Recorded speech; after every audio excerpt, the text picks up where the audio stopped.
बिस्मिल्लाहिर्रहमानिर्रहीम, अस्सलाम वालेकुम। आज आप लोगों से दिल की बात करनी है जी। मैं आपको पता है कि गुज़श्ता 3 सालों से मैं सोशल मीडिया पे काम कर रहा हूँ और रिफॉर्म्स, पुलिस रिफॉर्म्स और उसके साथ साथ फिर जी जुडिशरी पे भी थोड़ा लिखा, कॉलम लिखता हूँ और सियासत में भी फिर थोड़ा सा लिखना शुरू कर दिया, जिस पे बड़े दोस्तों ने मुझे समझाया कि जी मत लिखा करें। लेकिन ज़ाहिर है मौजूदा हालात जो हैं हमारे मुल्क के, वो इस तरह के हैं कि जी आप ना चाहते हुए भी सियासत पे बात करते हो, क्योंकि शाम 6-7 बजे से लेके रात 11 बजे तक आपके टेलीविज़न पे जितने भी प्रोग्राम होते हैं जी, वो सारे सियासत पे ही होते हैं। और ये हो गया जी, फ़लाना लोटा हो गया, फ़लाने ये कर लिया, फ़लाने ये कर लिया। तो मजबूरन में छोटे छोटे वो चुटकुले टाइप और मीम्स टाइप में वो बना के लगाता हूँ जी। और बहुत से दोस्तों को उसमें तकलीफ़ भी होती है। जो नूरी मखलूक है उस पर भी मैं बहुत कुछ बोल जाता हूँ और कुछ ज़रूरत से ज़्यादा बोल जाता हूँ। और फिर जो नारी हैं हमारे, बाज़ मेरी पोस्टों पे उनको भी बड़ी तकलीफ़ होती है। पिछले दिनों वो एएसपी साहब ने एक बच्चे को स्टिक मार दी, कांस्टेबल को, उस पर मैंने बड़ा लिखा। फिर जब एएसपी ने मुझे कॉल करके उन्होंने कहा कि जी असल ये कहानी थी, बेशक उन्होंने माजरत की फिर तो, और उस लड़के को भी बुला के, कयूम को, उन्होंने उसके साथ चाय वाय पी और हाथ मिला के एक तस्वीर शेयर की। तो उसके बाद होता यही है ना कि जी हर लोग तो कत्ल में भी आखिर में सुलह करते हैं। कौन सी इतनी बड़ी बात थी, और हो गई।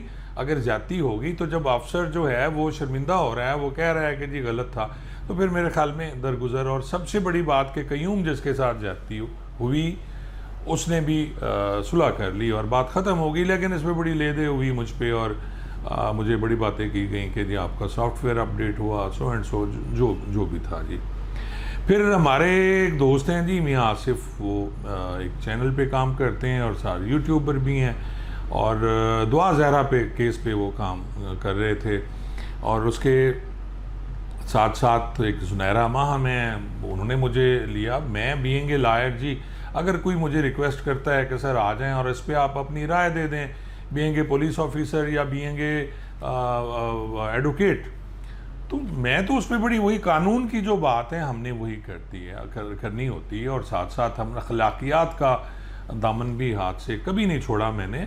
और बहुत से दोस्त मुझे फजूल कमेंट्स भी होते हैं और मेरी पर्सनल लाइफ पे भी वो बात कर रहे होते हैं, और मैं उन्हें भी बड़े आराम से जवाब देता हूँ। और कभी मैंने किसी से इस टाइप की ज्यादती नहीं की, और ना ही किसी से मैंने आज तक अपने 3 साल जो मेरा है सोशल मीडिया का कैरियर, उसमें कभी किसी के साथ कुछ ज्यादती नहीं, कोई गलत बात नहीं की। हाँ, इदारों के ख़िलाफ़ लिखना या जो हैं बाकी इंस्टीट्यूशन हैं उन पर कुछ बात कर देनी, या किसी अफसर ने ज्यादती की है पुलिस वाले से तो उसकी बात कर देनी, या उनकी जो प्रॉब्लम्स हैं, जो उनकी सहूलियात हैं या जो नहीं मिल रही, जो मिलनी चाहिए उनको, उस पर मैं बात करता रहता हूँ। तो पिछले 2 दिन में मुझे कुछ कॉल्स आई। एक डॉक्टर साहब हैं, उनका भी मैसेज आया मेरे उस पर जी कि आपने ये जो दुआ ज़हरा केस है इस पर आपको बात नहीं करनी चाहिए और ये शेमफुल एक्ट है आपका। तो मैंने उन्हें कहा कि यार मैंने एक राय दी है, और राय जो है वो शेमफुल नहीं होती, कानून की बात होती है, लॉ की मैं बात कर रहा हूँ। और जो मैंने अपनी 37 साल कैरियर में मैंने जो कुछ सीखा, ये वही कुछ मैं बता रहा हूँ, और साथ में अब मैं प्रैक्टिस कर रहा हूँ। तो मैंने तो यही बात करनी थी जो सही है कि जी उसका क्या होगा, फर्दर क्या प्रोसेस है, कानून क्या कहता है, मेडिकल पे कानून क्या कहता है। तो खैर वो डॉक्टर साहब खामोश हो गए। तो ये पिछली से पिछली रात का, यानी 21 तारीख की जो शब थी, 20 और 21 तारीख की शब की बात है। मुझे शौक़ है मूवीज़ देखने का, तो नेटफ्लिक्स पे मैं एक मूवी देख रहा था। तो रात तकरीबन 12:54 पे कॉल्स आती हैं जी, स्पैम कॉल्स हैं, वो ऊपर SPAM लिखा हुआ है। अब मुझे इसके बारे में कोई आइडिया नहीं था कि स्पैम कॉल्स होती क्या हैं, और नंबर जो था वो था जी +11939, और आगे वही लिखा हुआ है, स्पैम लिखा हुआ है जी। फिर एक कॉल आती है इसी तरह, मैं अटेंड नहीं करता, मैं मूवी देख रहा हूँ। फिर वो 12 बज के कोई 56-57 पे एक नंबर है जी, 0019 08948252।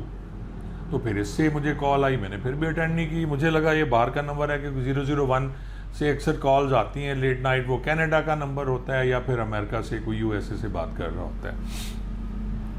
लेकिन वो जो भी साहब थे वो बाज नहीं है। आखिर 1:02 पे मैंने वो उठा ली।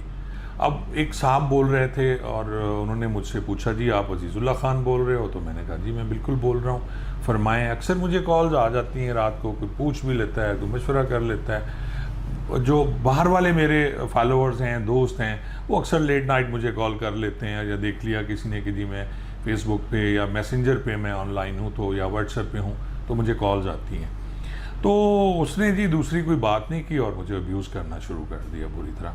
अब मेरी समझ नहीं आई कि यार ये कौन बंदा है, मुझे क्यों गालियाँ दे रहा है खामखा।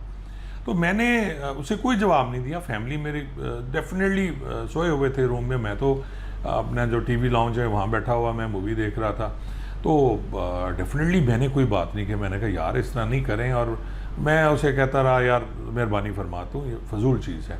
तो फिर उसने अगला स्टेप जो था उसने कहा जी कि मैं तुम्हें गोली मारूंगा, तुम जो है वो मुल्की सलामती के लिए ख़तरा हो, और पता नहीं इस टाइप की बातें, और तुम क्या कर रहे हो, तुम गंद फैला रहे हो इस सारे माशरे में। और उसके बाद कोई 1 मिनट वो मुझे गालियाँ देते रहे और धमकियाँ देते रहे। तो मैंने उसे यही कहा कि यार देखो, मैंने 37 साल पुलिस डिपार्टमेंट में गुजारे, 3 दफ़ा मुझ पे हमले हुए, मुझ पे कई 100 राउंड चले और अल्लाह ने मुझे बचा लिया। कई दफ़ा इनकाउंटर्स में जब हम रेड पे जाते थे मुझ पे फायरिंग हुई, और अल्लाह ने रहमत फरमाई कि मेरी ज़िंदगी थी, कुछ नहीं हुआ। तो मैंने कहा यार तू अगर इतना तगड़ा है तो तू आ जा, फिर आके सामने बात कर, या किसी दूसरे नंबर पे आ जिससे तेरी शनाख्त हो। तो खैर वो हो गया। तो मेरी मिसेस भी उठ के आ गई कि ये क्या इशू है। मैं घर में तो हाइपर हो ही नहीं सकता ना, घर में अपने घर वालों को तो तंग नहीं करना होता है। तो मैं इसके बाद अगले दिन यानी कल फिर सुबह 9 बजे फिर उसी तरह कॉल आई, स्पैम और नंबर प्लस कुछ ऐसे था, डिफरेंट नंबर था। फिर 12 बजे फिर 2 कॉल्स आई। तो फिर मैंने मुनासिब समझा कि मैं FIA में बात करूं। तो वहाँ अली यज़दान हैं असिस्टेंट डायरेक्टर, मैंने उनसे रिक्वेस्ट की कि उन्होंने कहा सर अगर ये नंबर आपका आया, कॉल आपकी व्हाट्सएप पे आई है तो फिर हम करेंगे इसको, और अगर ये कॉल आपकी आ रही है आपके GSM पे तो फिर आप पुलिस से रब्ता करें जी। तो फिर मैंने SSP ऑपरेशंस मुस्तनसर फिरोज साहब से रिक्वेस्ट की, बड़े मेहरबान हैं, अक्सर ओब्लाइज करते हैं वो। तो उन्होंने कहा जी कोई बात नहीं, हम इसको ट्रेस करते हैं। तो आज वो कल मैंने एप्लीकेशन भिजवाई, तो आज FIR भी इसकी दर्ज हो गई। मुझे ये आ गया जी मैसेज, उनका जो SHO साहब हैं जावेद साहब, उन्होंने भी कमाल शफकत की, बड़ा कोऑपरेट किया। और ये FIR नंबर है जी 1521 जी, यानी 1521/22। और इसका जुर्म उन्होंने लगाया है इसमें 506 इक़दाम जो आपका होता है जी धमकी देना कत्ल की, और 25D टेलीग्राफ एक्ट इसमें पर्चा हो गया। अब अगला स्टेप पुलिस वालों का है कि वो इसे कैसे ढूंढते हैं। डेफिनेटली ये मिलना चाहिए उस बंदे को, या इतना तगड़ा है तो यार वो सामने। अब मैं आप दोस्तों से सिर्फ ये रिक्वेस्ट करूँगा, अगर कोई समझता है कि इस तरह की धमकियाँ दे के या इस तरह की बुरी हरकत और गालियाँ दे के आप मेरा मुंह बंद कराएंगे या मुझे आप बात करने से रोक सकेंगे, तो मैं उनसे ये कहना चाहता हूँ, जो मेरे दोस्त हैं, मैं तो उन्हें दोस्त ही कहूँगा, बच्चे हैं मेरे, तो अपना चाह पूरा कर लें। देखें, जो अल्लाह ताला की तरफ से लिखा गया है, ज़िंदगी, मौत, इज़्ज़त, ज़िल्लत, पोस्टिंग, ट्रांसफ़र, ये सारा जो हमारा रिज़्क है वो सब अल्लाह के हाथ में है, किसी के हाथ में कुछ नहीं है, कोई किसी का कुछ नहीं कर सकता। और अगर शौक़ है तो आ जाएं भाई, पूरा कर लें, अल्लाह मेहरबानी करेगा। लेकिन ये बुज़दिल लोग इतने बुज़दिल हैं कि अपने नंबर से तो वो कॉल करते नहीं हैं, और जब भी आएंगी तो नामालूम नंबर से की कॉल आएगी, अननोन नंबर होगा जिस पे कुछ नहीं लिखा होता, से अननोन होता है वो, उस पर कुछ नहीं होता। और या फिर इस टाइप की जो चीज़ें हैं वो स्पैम कॉल्स करते हैं, या फिर वो इंटरनेट के ज़रिए जो डिफरेंट फेक कॉल्स होती हैं वो इस तरह करते हैं। तो मेरा मतलब ये था आप दोस्तों को शेयर करने का कि जी मैं इसी तरह बोलता रहूँगा, मैं इंशाल्लाह इसी तरह सच की बात करता रहूँगा।